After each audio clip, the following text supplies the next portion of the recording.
کہ خاور اور اکثر شادی کر لیں۔ انہوں نے کہا اچھا رکو، میں اکثر کی ماں سے بات کرتی۔ بس انہوں نے اپنی بیٹی سے بات کی اور پھر میری امی نے اکثر کی امی کو کال کی اور پوری بات کی کہ ہم آپ کی بیٹی کا رشتہ چاہتے ہیں۔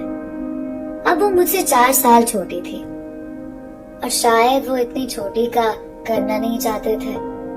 اس وقت میری عمر 19 سال تھی۔ اس کے والدین شاید یہ سوچنے لگے کہ ابھی مناسب وقت نہیں ہے، لیکن ہم بھی تو صرف رشتہ ہی چاہ رہے تھے، ہم کون سا فوراً سے شادی مانگ رہے تھے۔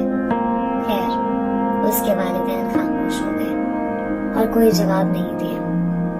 پھر دوبارہ میرا گاؤں جانا ہوا اور میری قسمت اتنی اچھی ہوتی تھی کہ ہر بار وہ مجھے وہیں ملتی۔ وہ بھی آئی ہوئی ہوتی تھی اپنی نانی کے پاس۔ پھر ایک دن پھپھو نے مجھے کہا اکثر کو اس کی خالہ کے گھر چھوڑا۔ میں اس کو لے کر نکل پڑا اور پورا راستہ سوچتا رہا کہ یار اسے کیسے بات کروں اور بتاؤں کہ میں نے تمہارا رشتہ مانگا ہے۔ اور پھر فائنلی اس کی خالہ کا گھر آیا اور میں نے گھر کے قریب بول ہی دیا، اکثر کیا تم جانتی ہو ہم نے تمہارا رشتہ مانگا ہے تمہارے والدین سے۔ وہ بولی اچھا، مجھے تو نہیں پتا تھا۔ مجھے تو اتنا پتا ہے کہ میرے بڑے بھائی اور آپ کی چھوٹی بہن کا رشتہ مانگا گیا تھا۔ اس کا بھائی اور میری بہن کی بات چل رہی تھی۔ پھر میں نے اسے کہا نہیں یار، میں نے بھی تمہارے لیے بولا ہے اور آفیشلی مانگا ہے رشتہ۔ وہ اچھا کہہ کر خالہ کے گھر چلی گئی۔ میں واپس گھر آیا۔ میں گاؤں جاتا ہی اس کی وجہ سے تھا۔ بس پھر گھر آ کر اس کے میسج کا انتظار کرنے لگا۔ کوئی 6 ماہ بعد اس کا میسج آتا اور میں اسی میسج کے انتظار میں رہتا۔ ایک رات دعا کرنے لگا بہت کہ کاش آج رات اس کا میسج آ جائے، اور واقعی میں آ گیا۔ اس رات پہلی بار 9 بجے سے 12 بجے تک اس نے میرے ساتھ بات کی، اور پھر میں کئی مہینوں تک بس وہی چیٹ پڑھتا رہتا۔ میں جب بھی اکثر کو یاد کرتا کہ کاش اسے ابھی دیکھ سکوں۔ پتا ہے میں اسے اپنے خیالوں میں سوچ لیتا۔ جس حلیہ میں آخری بار اکثر کو دیکھتا، وہ خیالوں میں بالکل ویسی میرے سامنے آ جاتی تھی اور میں اسے محسوس کر سکتا تھا۔ بس پھر کچھ مہینے اور گزر گئے اور ہم دونوں کی فیملیز میں کچھ مسائل ہو گئے۔ بڑوں میں انبن ہوئی تو میرے والد صاحب نے منع کر دیا کہ نہ ہی بیٹی دیں گے اور نہ ہی لیں گے۔ یہ سن کر میں بہت پریشان ہو گیا کہ یہ کیا بات ہوئی۔ میں اور اکثر جو اتنا چاہتے ایک دوسرے کو، اس کا کیا بنے گا؟ یہ بات کرنے کے لیے میں نے اس سے بات کی۔ میں چاہتا تھا کہ اکثر سے اکیلے میں بات کروں کہ اگر گھر والے ہمارا نہیں سوچتے تو اس صورت میں ہمیں کیا کرنا ہوگا۔ یہ بات کرنے کے لیے میں نے اکثر سے بات کی۔ میں نے کہا اکثر میں نے بہت ضروری بات کرنی ہے تمہارے ساتھ اور میں تم سے ملنے آ رہا ہوں۔ محرم کی 2 چھٹیاں آ گئیں۔ میں نے فوراً سے تیاری کی اور دوست کے ساتھ نکل پڑا۔ راستے میں میں نے روزہ کھولا جو کہ محرم کا روزہ تھا، اور ہم دونوں کے لیے بہت دعائیں کی۔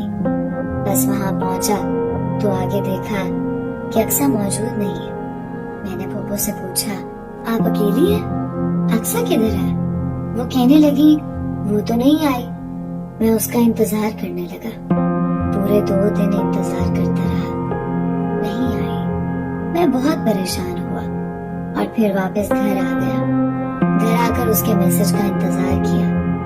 اس کے میسج آنے پر میں نے پوچھا اکثر تم کیوں نہیں آئی؟ میں نے تمہارا اتنا انتظار کیا۔ وہ بولی بس میرا دل نہیں تھا آنے کا تو اس لیے نہیں آئی۔ میں نے کہا اکثر ایسے کیسے؟